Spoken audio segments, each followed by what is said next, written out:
Vendredi 26 février, vous êtes sur RTI 1. Bienvenue dans le Flash Info. La journée internationale de la femme, c'est le 8 mars. En Côte d'Ivoire, le Premier ministre a procédé hier au lancement des festivités. Le thème central, l'autonomisation de la femme, défis et enjeux pour la prospérité de la famille. Le moment est... Cette cérémonie de lancement laisse augurer d'un prochain 8 mars mémorable.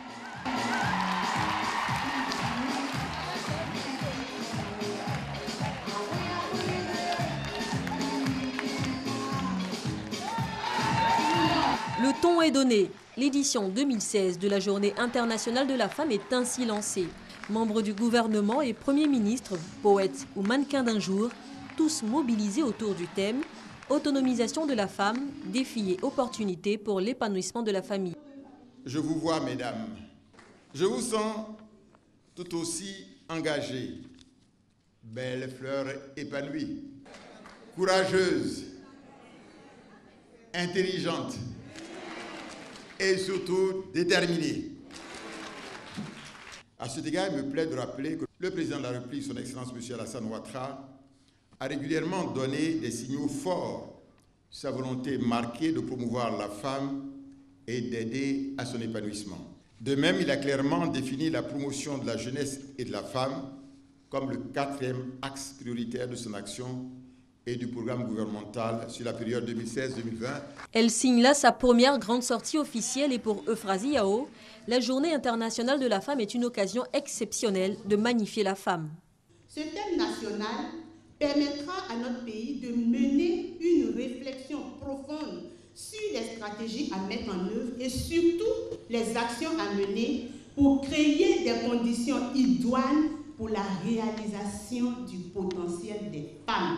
Rien de durable, rien de solide dans la société ne peut se réaliser sans la participation des hommes et des femmes ensemble, main dans la main, dans un nouveau contrat social.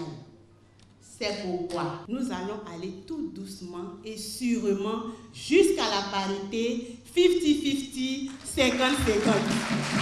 En plus des activités éclatées sur tout le territoire, 2 temps forts marqueront les célébrations. La cérémonie officielle en présence du président de la République et le forum de l'emploi et de l'entrepreneuriat féminin les 4 et 5 mars prochains.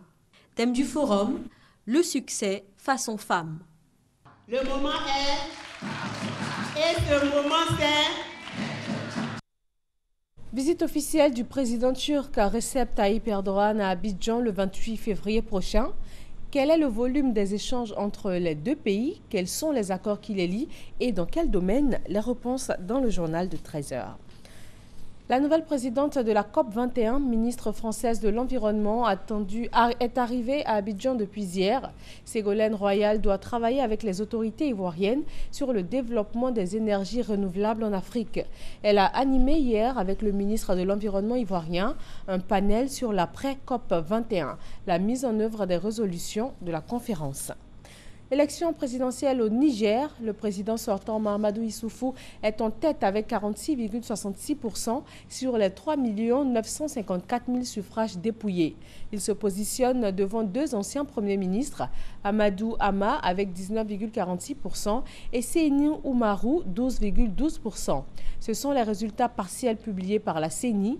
Les résultats définitifs sont attendus pour ce soir 17h, mais l'opposition remet déjà en cause le travail de la commission électorale. Premier jour de discussion au Burundi hier jeudi pour la délégation de chefs d'État et de gouvernement de l'Union africaine. Cette délégation est chargée de mener des consultations pour convaincre de la nécessité d'un dialogue inclusif hors du Burundi pour tenter de sortir la crise qui secoue le pays. Elle rencontre aujourd'hui le président Nkurunziza. L'opposition affiche déjà clairement son mécontentement, notamment quant aux points retenus pour les négociations. En Libye, le chef de l'organisation terroriste État islamique pour la ville de Sabrata, c'est près de Tripoli, a été capturé avec 2 de ses compagnons. C'est une annonce du ministère de l'Intérieur du gouvernement libyen non reconnue par la communauté internationale. Un soldat du contingent tchadien de la MINUSMA a tué jeudi 2 de ses compatriotes, un chef d'unité et un médecin militaire à Kidal dans le nord-est du Mali. Le casque bleu mutin se plaignait déjà de ses conditions de vie. Il n'aurait pas en plus supporté les observations de son supérieur qui l'accusait de choses graves. Il a été arrêté et sera transféré aujourd'hui à Bamako. Les bureaux de vote sont ouverts ce vendredi matin en Iran. 55 millions d'électeurs sont appelés aux urnes pour élire leurs députés et pour renouveler l'Assemblée des experts composée de religieux chargés de désigner le guide suprême.